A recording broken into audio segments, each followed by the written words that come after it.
And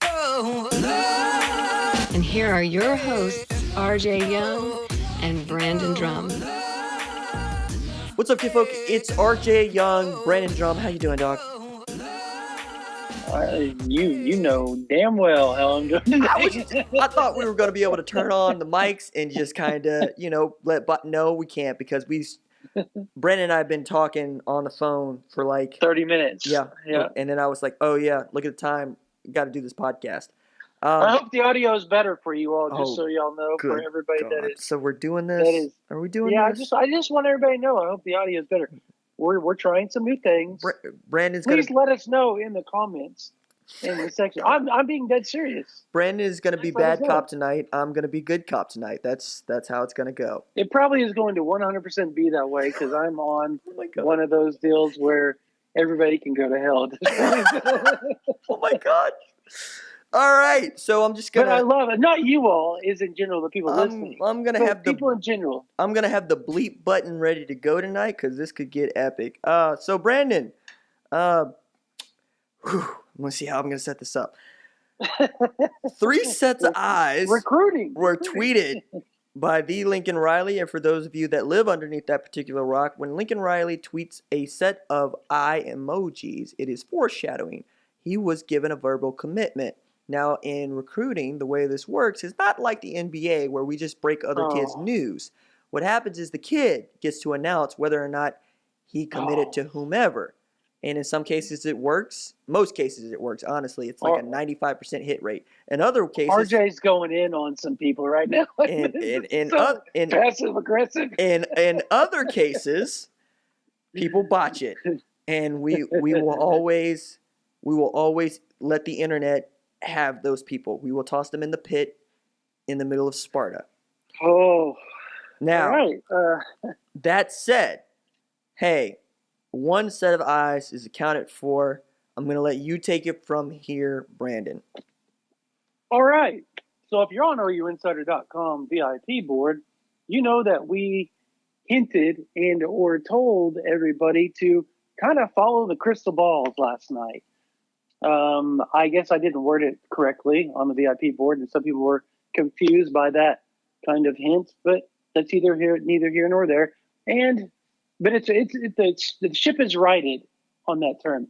So basically, I put in some crystal balls for what we were told. As for talking to sources, they conveyed to me that, hey, look, this is the people that told Lincoln Riley that they committed. One of them has since changed, but the good news is that eyeball is still accounted for because another defensive player who just so happened to be on an official visit committed late last night, early this morning, and therefore there is still 3 commitments, and they're all 3 really good. So we know Anton Harrison, the 4th-star out of Archbishop Christian Academy in is it Baltimore? I don't know. Washington, Archbishop D.C. Carroll. area. Archbishop Carroll. Carroll. Sorry. National Archbishop Christian Academy Carroll. is Nationals. Yeah, that's another recruit. Yes. It's gonna be a rough one. This is gonna be a rough one. Well, but because I'm laughing because I know what that other recruit is. Yep. Yes, I know. Everybody go ahead and follow and look up that recruit. Right. It's not like we haven't shaded a lot of this, man. Good God. All right, so we just let that one out. Anyway, so so Anton Harrison committed, 4-star offensive lineman. He chose Oklahoma over Michigan, Penn State, Texas A&M. You name it, the guy had an offer from it because he was really good. He was a really good player at the opening finals this past summer in July. And shocking. He was a shocking commitment. I mean, you went into this weekend thinking, okay, Oklahoma had a chance with him because they got him on campus. But really, I mean, committing on the spot, that shocked me. I think it shocked a lot of other people. I had him down as kind of cloudy at the time, but soon, about midway through his visit, I started getting text messages from various sources telling me that they thought it might pop. So the second the first eyeballs popped up, we had it confirmed really, really quick on OUinsider.com. I know there was some struggles from people were commenting on our board that other sites were struggling getting the confirmation, and so that was that issue. Now, obviously, the second commitment, and I may be flipping these around, but I do know that Harrison was one that was very hard for people to get confirmed outside of Steve Wiltfong, myself, and Brian Doan, the East Coast guy. The other one is another big time guy that on the offensive side of the ball, 2020, and then the third commit, obviously, like we were just talking about previously, is a defensive guy on the 2020 side of the ball, and potentially it was two of them. They could have potentially had 4 commits and 4 eyeballs out, but things happened. I specifically even talked to James Hill, and I were actually talking about this exact thing at the post-practice this evening, and we had both heard the exact same thing, which I thought was hilarious, about how it all went down with the eyeballs. Basically, the kid told Oklahoma he was going to go there and ended up backing out about 10 hours later. But luckily, Oklahoma, and that could be kind of stretched a little bit. I think when people are talking to us, and RJ, you can probably vouch for this, some sources, it gets embellished a little bit on how it exactly happened. So we do know that he committed the original eyeball, the original person for the third set of eyeballs. But he is no longer committed. The good news is that somebody else, another 2020 defender came in, and a big-time defender came in, committed last night, and is in place of those eyeballs. So there still is 2 eyeballs out of the 3. I hope that makes sense. If not, RJ, help me out here. No, it makes sense. It also makes more sense when you understand who the third dude was. Yes, and yes. how likely it was that, yes, it was going to happen or not. Yeah. So I'm going to explain that on OUinsider.com VIP board, why it is such a when the third eyeballs come out, I'm going to go in depth and explain why this was an issue, because there's a big storyline behind the original committee, if that makes sense. It's a huge story, and why it made it such one of those deals where I was even skeptical of putting it out that I confirmed it and it being a 2020 defensive guy, because of just the sensitivity of the matter, I guess. You could say the sensitivity of the matter, but Well, you could also, like, we're talking around this, and yeah, I'm sorry, folks.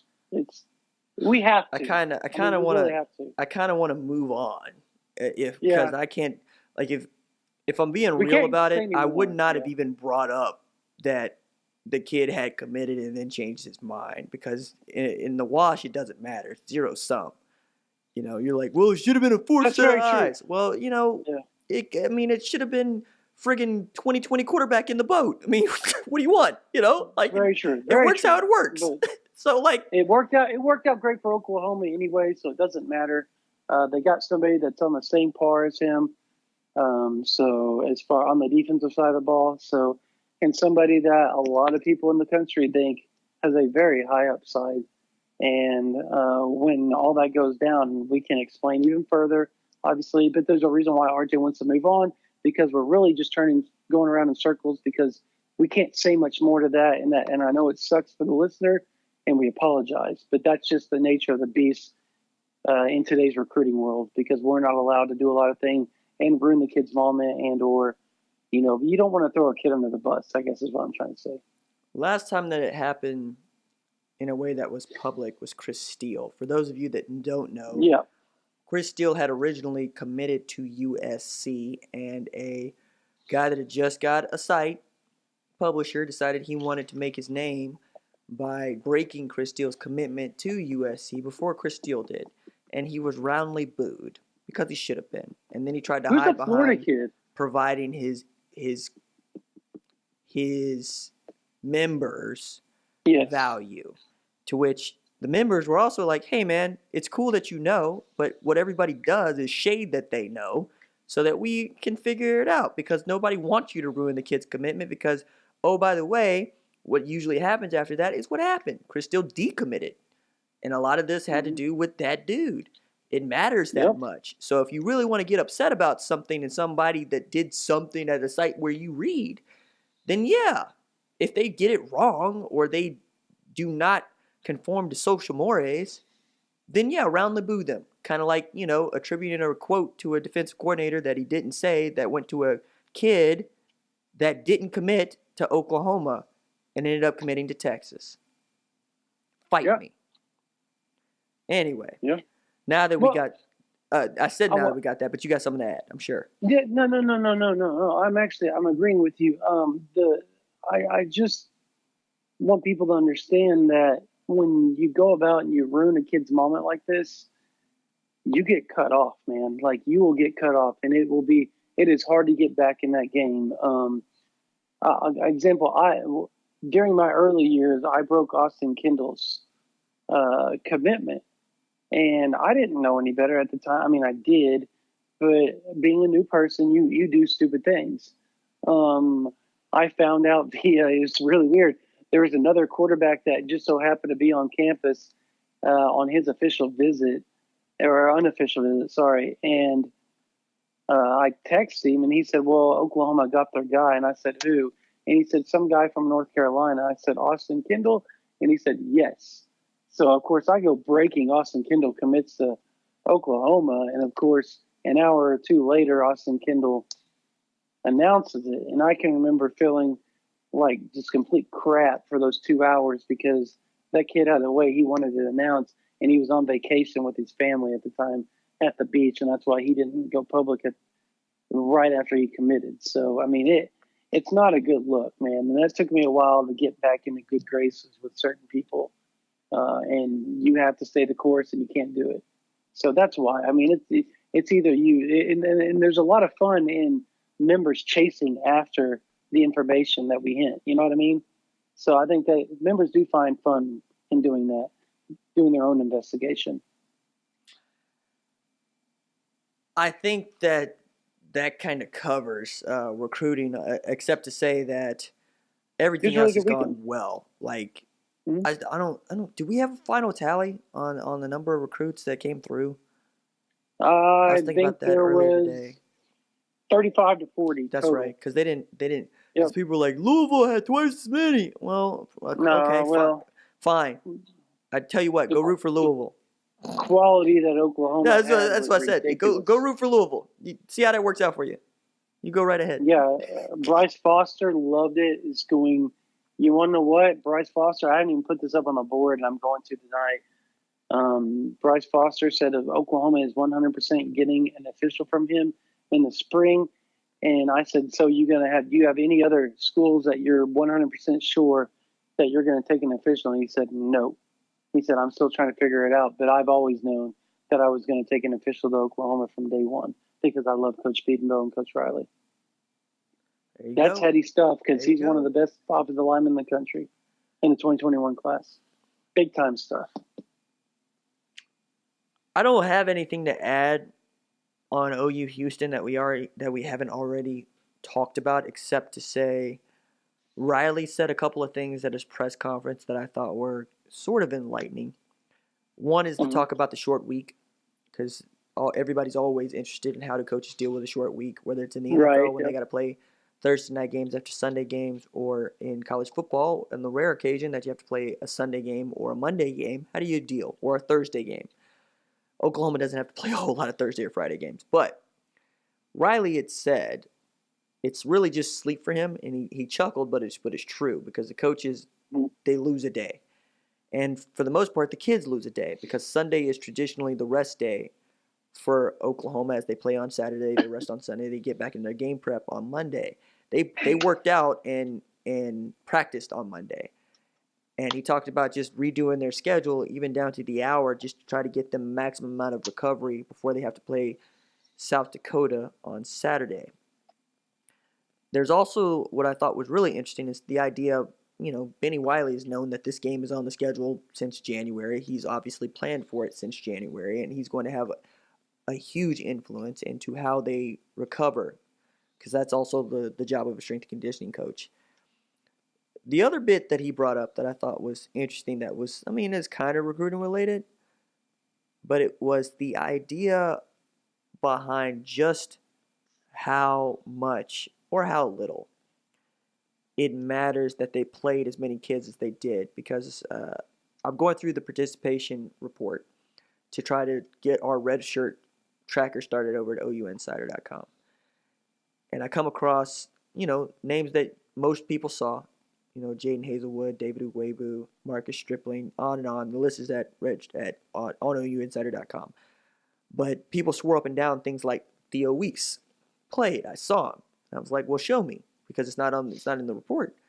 So right, screen grab, and then I found this a better screen grab, and I asked the OU spokesman, hey man, seems that Theo Weiss played. Now I'm only asking because officially need to know, because it matters, right? Because he gets to 4 games, then he has to make a decision, or they have to make a decision about whether or not he's going to redshirt the rest of the season.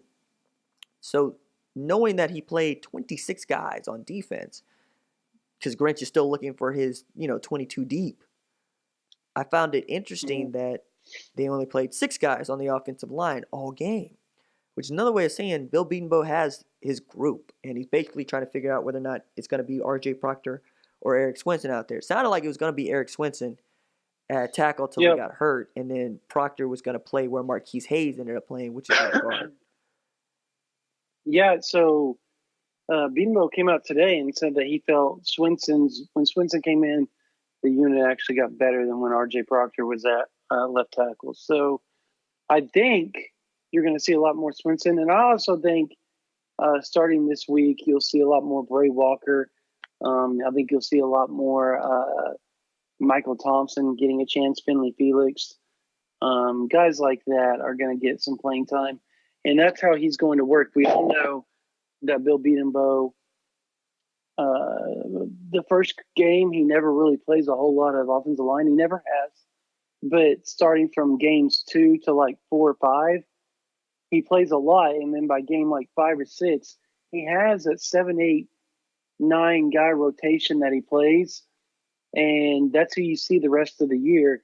And he really works to make sure that they're meshing and they're doing all that kind of stuff. So I would be willing to bet that they're playing these certain guys in practice with the units, trying to get them to mesh, and then he's going to throw them out in game time and see what he can do with it.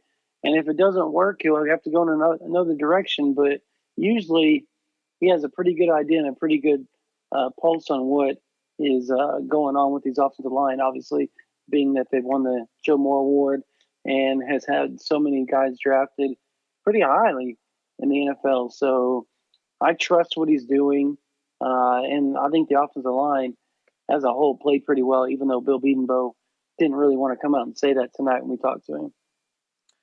Yeah, and I also thought that, this spoke volumes about what it means to play for Bill Bedenbaugh, especially knowing that there are now 4 offensive lineman commits in this 2020 class, and the offensive line is the strength of the class. And while that's not sexy, it's very interesting and cool, because you got Noah Nelson, Nate Anderson, Andrew Raymond, now Anton Harrison there.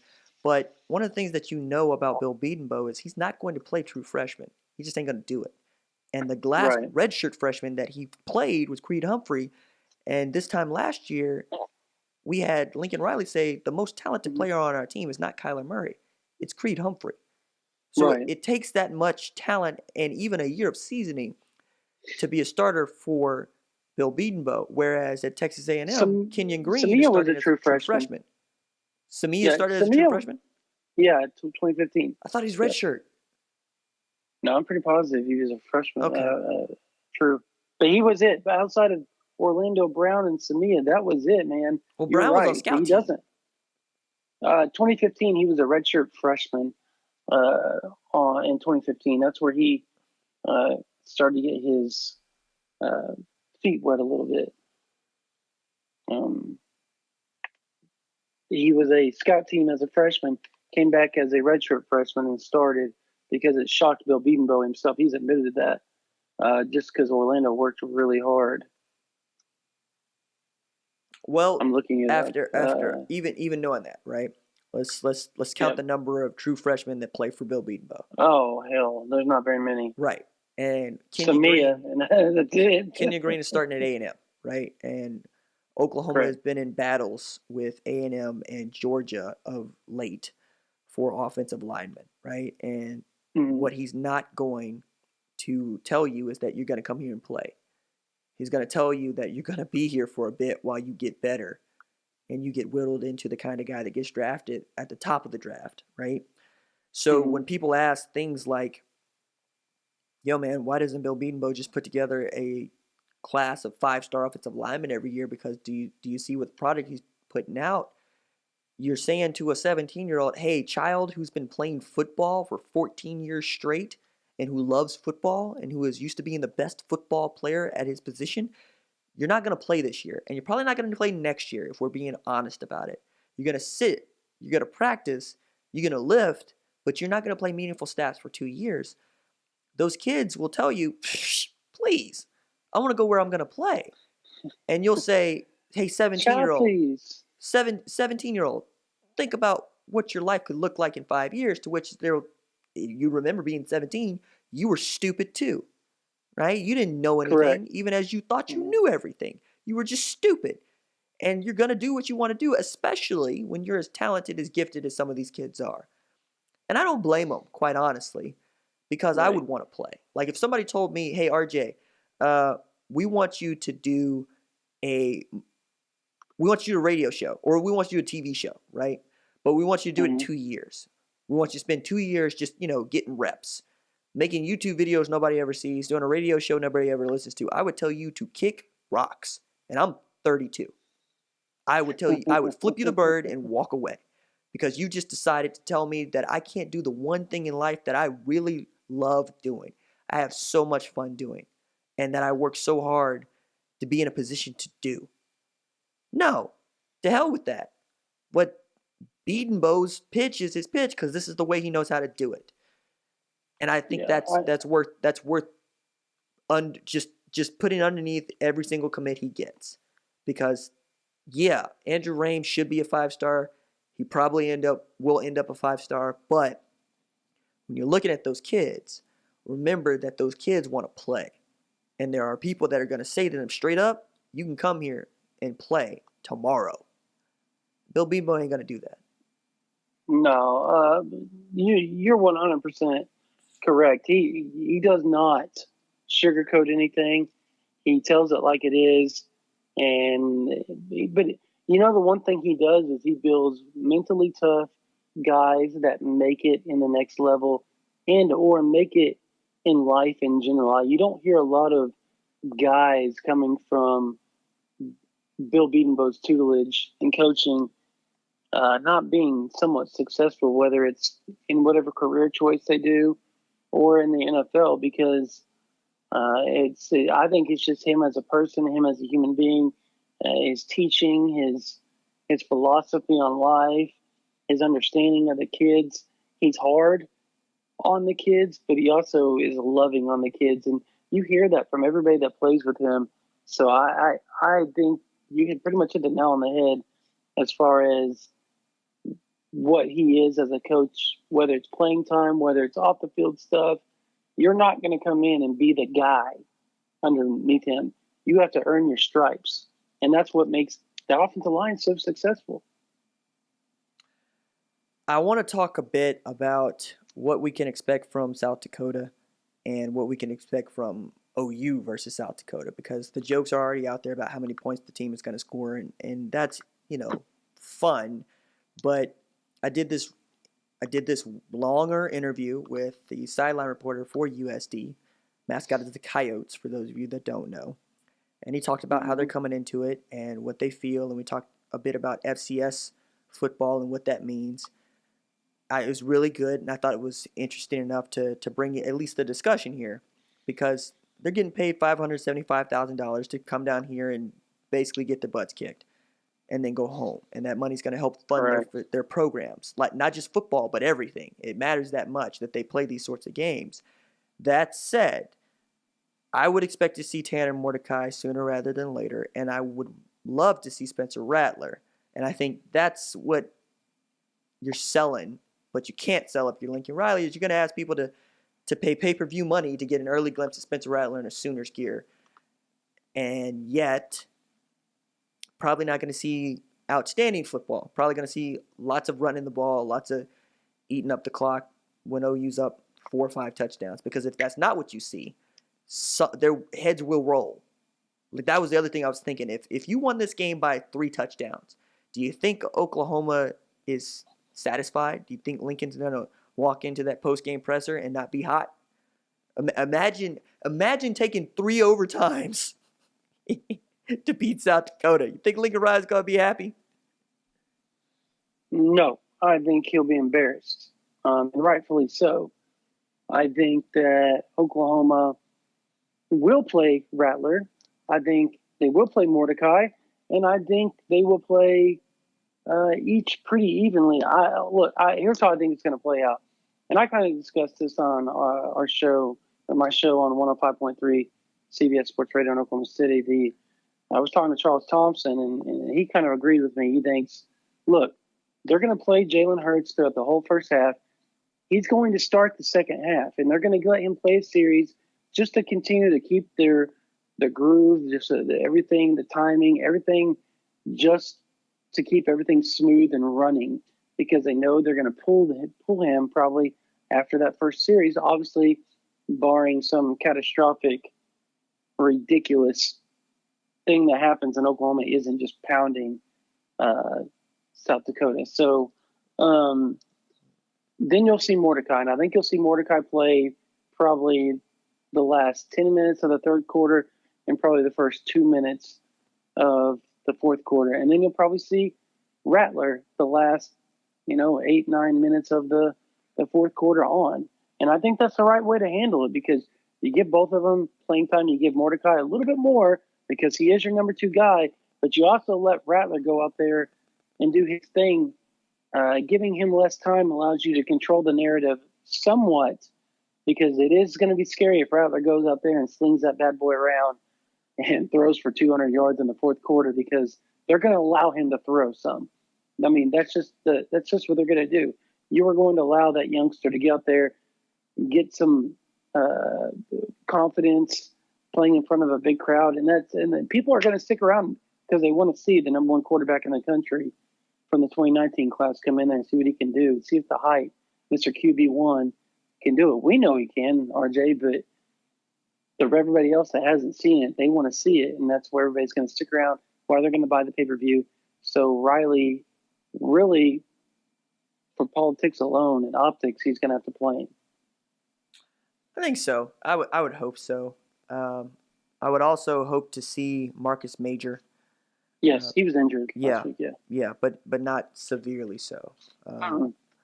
I would like to see perhaps the rest of the 2019 class play as much as they possibly can. I don't expect to see Marcus Hicks.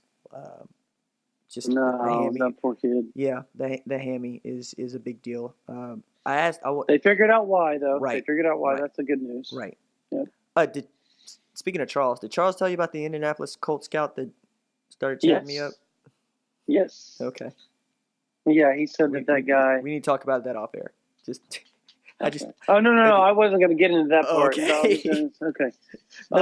Anyways, yeah, he just said that they think that Kenneth Murray could go play right now, and they think he's a potential first rounder. So, for all the haters out there of Kenneth Murray, pro scouts disagree with you. I am vindicated as hell. So yeah, I was about to say. So does RJ. RJ and Brandon have been over here pounding our fist on this for the last year, and everybody laughs at us. We're like, dude, we're not stupid. So look. Look. I don't know a lot of things, but I know the game of football. It's where I'm gonna leave it. All right. I know football. By the way, I don't know about you, but I'm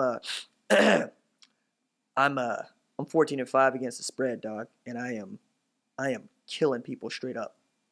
What do we have the record from last week? No, I'm talking. But yes, we do. But I'm also talking about across radio, YouTube, and OUI. I'm destroying people. Like my only outright losses are Boise State, who came back from 18 down. Good God. Mm-hmm. I took a bad spread loss when friggin' BT Potter kicked a 51-yard field goal in the fourth quarter with 6:23 left to play to beat Georgia Tech by 38 when the spread's 37. And I took a bad L with Memphis because I picked Memphis to win and Ole Miss to cover. And Ole Miss gave up a late safety, and the line was 4.5. Memphis wins 15-10. Yep, I got. So I missed the FSU one. I got Auburn right. I got Texas was the one I missed because I thought they would overlook. Oh no! And they barely covered the dang spread. I was so mad. And then Notre Dame loves your boy because they were on the nose. 35-17. Yeah. Spread was 18. I've only taken a couple outright losses. It's better to be good. Better to be lucky than good sometimes, man. Hey man, I'm shooting for 90% straight up and 70% against the spread. Because I'm just. You should be going to Vegas, homie. Hey man, if you're doing that. Call me John Anthony. All this man does is work out and pick winners. Taking over the Fat Jack call line. Hey, no, look. We did our celebrity golf tournament on my radio station. The Fat Jack was hitting tee shots on a par 3, and I'm sitting at the hole. Dude was throwing darts. Okay, just darts. They say he's pretty good. No, I do not play that man for money. I'm telling you, he will empty your friggin' pockets like 6 feet from the holes type stuff, dog. Just darts. Yeah, and it was like, yo, and I said, what were you using, 9-iron? And it's like 160 yards away. It's like that's pretty impressive. Come on, yeah, don't mess with the Fat Jack. That dude messes. Yeah. Anyway, is there something else you want to get to? Because I know we got to cut this one short because RG's got. Yeah. I'm sorry, man. Just one last thing. I wanted to talk a little bit about the wide receivers, the young wide receiver, Jaden Hazelwood. Cool. Two catches, 46 yards, right? Yeah, and Charleston Rambo. I thought said we were sleeping on him. Yeah, I asked him if we were woke, if everybody was woke now. He didn't really talk much. He's not really good in front of the cameras just yet. He'll get better. It's because he hasn't really been asked to talk in front of the cameras all too much just yet. But he reminds me of CD kind of when he first started. CD was rough. He was a rough interview. Now he's a great interview. But that kid is one of those kids you cheer for because he's had so many ups and downs. People pretty much wrote him off there for a little bit because he was dropping wide open passes that could have been touchdowns from Baker, from Kyler, everybody. Then last year, the Big 12 title, all it took was a little banana route, a 6 route going across the middle, and he catches it, gets the first down on a big third down play. You call it a banana route. I call it a damn dig, and it's a hard as hell route to run. A dig is a cut in, not a rounded out. But a 6 route is a dig. It was a rounded out. Oh, well, we had a different number for our route trees. Y'all didn't run digs, did you?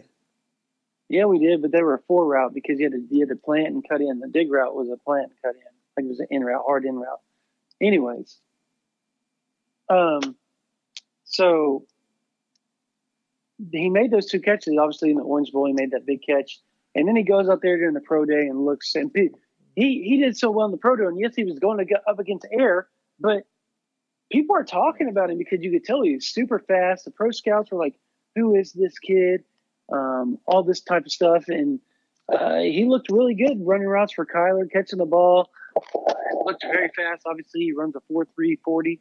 And he's somebody that has to be successful for Oklahoma this year because if he's not, you're not going to have very many guys that can stretch the field. He's it, guys. He is your fast guy in this class or in this year, 2019 season. So he's filling in for Hollywood, the D.D. Westbrook. Okay, look. As far as stretching the field, that's where he is the guy. I'm also just going to say that you ain't going to need to stretch the field very often for Jalen Hurts because he still can't make that pass. You don't think so? Look, you saw what I saw, okay? on the run. Yeah, I thought that one. On the run to his right, blown coverage. He found CD. Cool. But you know what? There were two passes. One, he just flat out missed to his left, and the other, CD comes off the post, the flag, and he looks up and he goes, "Wait, why were you throwing it over there? Like I'm wide open underneath." Yeah. And I was going, "Yeah, dog, you were wide open."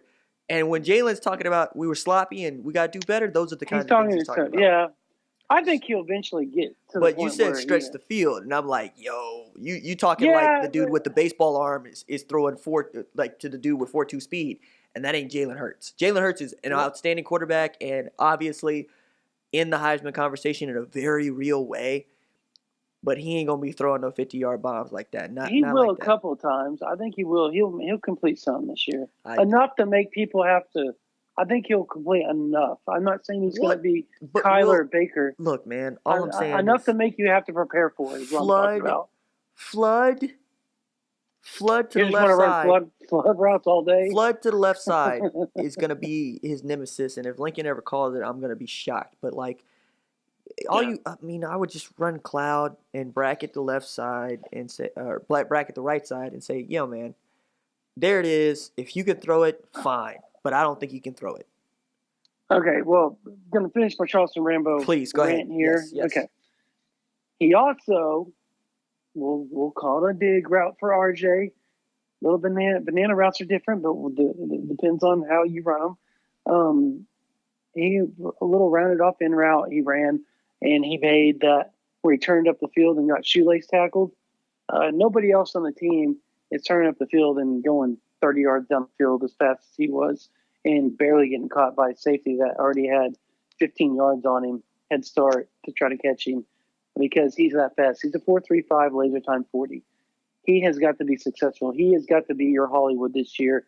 He doesn't have to be as productive as Hollywood because there's plenty of other guys on the team like Grant, Calcaterra, obviously CeeDee Lamb. The two All-Americans are going to be there. Lee Morris needs to be found a little bit more often. Jaden Hazelwood looks like he's going to be the real deal. I know it's one game, but I had an Alabama buddy. That kind of stuff last year. Yes, we were. Dudes. We already know Jaden Hazelwood's going to be good. Everybody's been talking about him since he showed up on campus. And I think Trajan Bridges, once he gets his opportunity and catch some balls, he's going to. I think Theo Weiss, this will not be his year. I think we can both agree that this will probably not be his year. I think next year is going to be where Theo Weiss really is going to shine. And it's not because of lack of talent or anything. He did struggle a bit to start the fall camp, but he picked it up really well. He's going to be really good. There's just so much depth at the wide receiver spot that any kind of hiccup and struggle in play is going to get you set back to the fact that A.D. Miller's out there catching the ball instead of you. A.D. freaking Miller. Come on, man. Like when Lincoln was saying they were thin at that spot, I was like, thin how? And then you saw A.D. Miller and Theo Weiss at that X spot, and you're like, oh, you really don't trust Jaden Hazelwood to play X? Okay. Oh, Jaden, I had a buddy, my Alabama buddy, he texted me after that play, and he said that player reminded him of Jerry Jeudy as a freshman. He's had season ticket. Okay. He has season tickets at Alabama since he was a kid. Yeah, all right. So, yeah, everybody reminds everybody of the Biletnikoff Award winner, and yeah. Well, if Jaden Hazelwood gets to that extent, I'm just gonna tell you right now, okay, Brandon. The fella that did, I swear he for doesn't Lord, talk like that. I swear for Lord, I swear for Lord, Lee Morris is the second coming of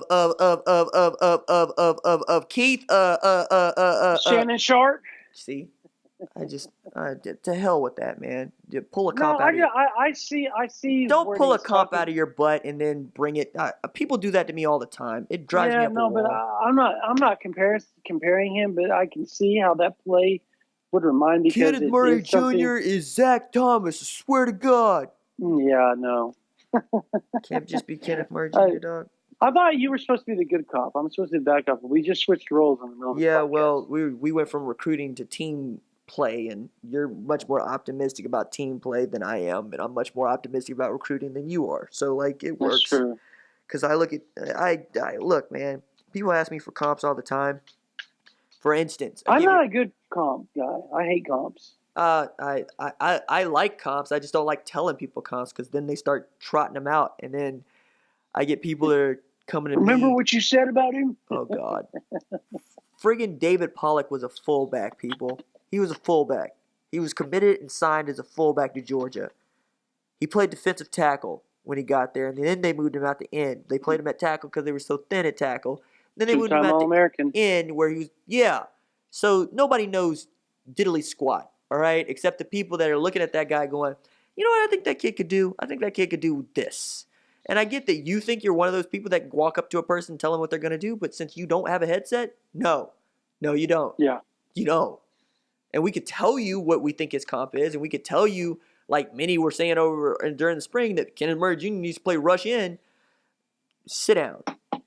Sit down. You know what? I gotta go to bed. Let's end it. All right. Subscribe to OUinsider.com podcast presented by OUinsider.com. You know what? Click on all the stuff. Yeah, just we do actually that. have a lot of stuff on there. Just do that. Just free and VIP. Just go through clicking through. Click all the stuff. Read it. You'll like it. Yeah, and you know where we are on the Twitters. You know. Yep. Yeah, just click through all this stuff. _Young, Brandon Drumm 247. Yeah. OU 247. There you go. And don't look for me on Facebook because I got accounts, but I'm not. Yeah, well, good God, don't get RJ on the Facebook. All right.